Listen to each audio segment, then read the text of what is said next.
Welcome back to my channel, Ramir Boulder. Nag-resign na po si Executive Secretary Bersamin at ang Budget Secretary na si Amina Pangandaman. Ano po? Ito po ang laman ng mga balita.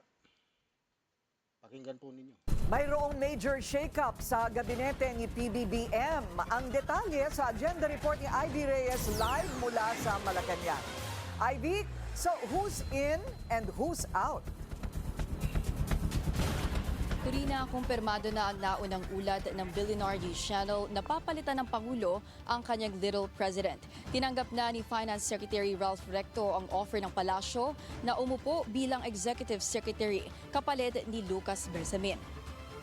Inanunsyo ng palasyo ngayong hapon lang na nagbitiw sa pwesto ang dalawa sa pinakamataas na opisyal ng gabinete ng Pangulo. Out of delikadeza, nag-resign si Executive Secretary Lucas Bersamin at Department of Budget and Management Secretary Amena Pangandaman. Ito na po. Nag-resign na po yung dalawa, si Pangandaman at saka si Bersamin.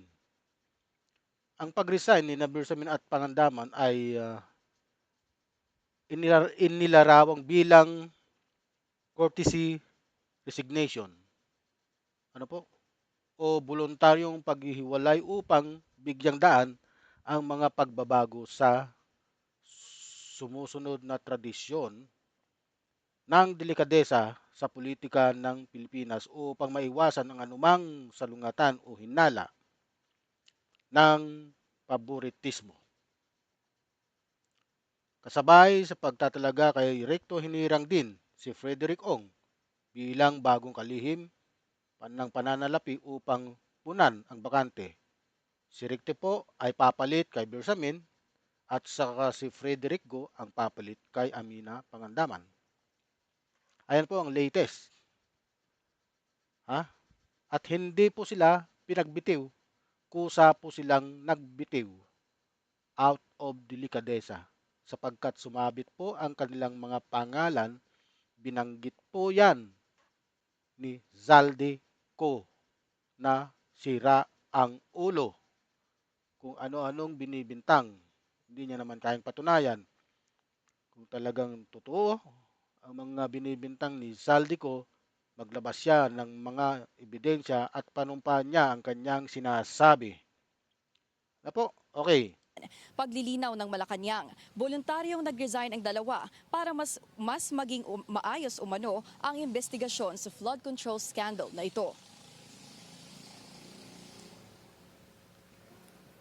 President Ferdinand R. Marcos Jr. has formally accepted the resignations of Executive Secretary Lucas P. Bersamin and Department of Budget and Management Secretary Amena Pangandaman. Both officials Ayan na po, confirm na po binabalita po. respectfully offered and tendered their resignations out of delicadeza after their departments were mentioned in allegations related to the flood control anomaly currently under investigation, and in recognition of the responsibility to allow the administration to address the matter appropriately. Okay. Positibong tingnan ito ilang obserbador dahil sa reputasyon ni Recto sa pagpapatupad ng mga reforma tulad ng pagpapahusay ng serbisyong pampamahala at koordinasyon ng mga ahensya. Gayunpaman, maaaring magdulot ito ng pansamantalang hindi pagkakaisa habang nag-a-adjust ang mga bagong opisyal. Ano po? Sa isang text message, natanong si Bersamin kung totoo ba ang balibalitang napalitan na siya bilang Executive Secretary ngayong hapon. Ang tanging sagot ni Bersamin ay hintayin na lang ang official announcement ng Pangulo. Nauna nang iniulat na BNC na matunog ang pagpapalit ng Pangulo ng kanyang Executive Secretary. At ayon sa source ng Billionaire News Channel, isa si Finance Secretary Ralph Recto sa mga lumutang na pangalan na papalit kay Bersamin. Bilang miyembro ng economic team ng Pangulo, mahaba na ang political career ni Recto bilang dati na ring Deputy Speaker at Representative ng Batangas 6th District. Naging senador din si Recto ng 3 termino. Si Recto ang nasa likod ng Universal Healthcare Act, Rice Tariffication Law at ang Ease of Doing Business Act na pinagmula ng Anti-Red Tape Authority. Si Rector rin ang principal author ng Tax Reform for Acceleration and Inclusion Act o TRAIN Law of 2018. Itinanggi ni Recto ang balitang ito ngayong hapon pero kinumpirma ng Billionaire News Channel na tinanggap din niya ang alok ng palasyo.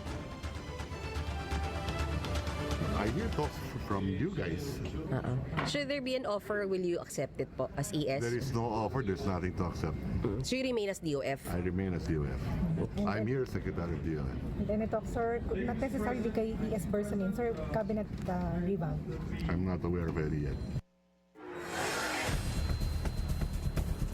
Kurina, kapapasok lang na balita, nag-resign na rin ang kamag-anak ni Bersamin na si Presidential Legislative Liaison Office o PLLO Undersecretary Adrian Bersamin out of delikadesa. Gaya ng nakatatandang Bersamin at ni Pangandaman, voluntaryo raw nag-resign si Adrian Bersamin. Samantala, uupo si Special Assistant to the President for Investment and Economic Affairs, Frederick Go, bilang bagong DOF Secretary. At ang kanya namang pwesto ay nananatiling bakante hanggang ngayon. Sa DBM naman, uupo si Undersecretary Rolando Toledo at wala pa rin kapalit si Umaong Chief Presidential Legal Counsel Juan Ponce Enrile. Balik sa iyo, Corina. So walang katotohanan yung ibang marites na ang papalit as legal counsel ay si Ginoong Bersamin. Wala pa kayong naririnig na ganon? Yes, Corina, natanong natin yan kanina at wala pa nga pupuntahan ngayon si dating Executive Secretary Bersamin. At ano ang implikasyon ngayong bakante naman ng Special Economic Advisor position? Wala raw magagalaw walang magiging epekto ang pagkakalipat ni Secretary Dec Go dahil under din naman ng Department of Finance ang Special Assistant to the President for Investment and Economic Affairs position.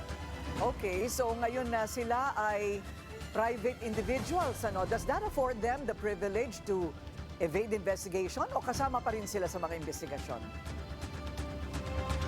Kurina, mapa private citizen or public personality, wala raw talagang sisinuhin ang administrasyong ito sa pagpapanagot sa flood control scandal na ito. At natanong rin kung yung bang rule na yan, does that apply to the President? Ang sagot ng palasyo ay oo. Pero ayon sa kanila, the fact that the President started this investigation assures the public that his conscience is clean.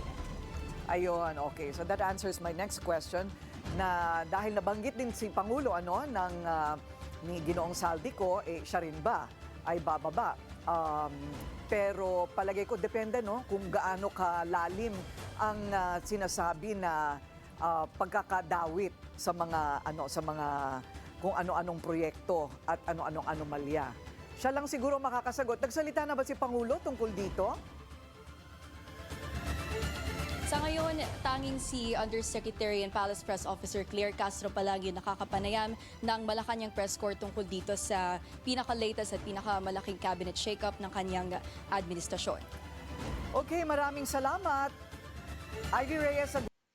Yan po ang kabuuan ng pagre-resign ng dalawang sekretary ni PBBM. Kung ano man po ang dahilan nila, ay delikadesa. Yan po ang malinaw. Ano? Napanood niyo po. Si BBM ay hindi po yan magre-resign. Sapagkat lahat ng ibinabato sa kanya ay kailangan pang patunayan kung sino ang nagbibintang. Ha? Kailangan patunayan ni Saldico ang kanyang mga sinasabi. Kumuha siya ng ebidensya, panumpahan niya ang mga sinasabi niya, umuwi siya rito.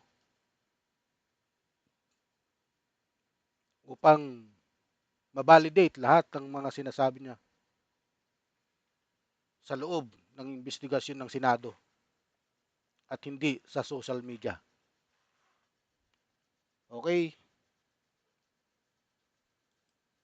Marami pong salamat sa inyong panonood sa aking vlog. Huwag niyo pong kalimutan mag-like and subscribe sa aking channel, Ramir Boulder. Like, subscribe, and share. Salamat po at mabuhay po kayo.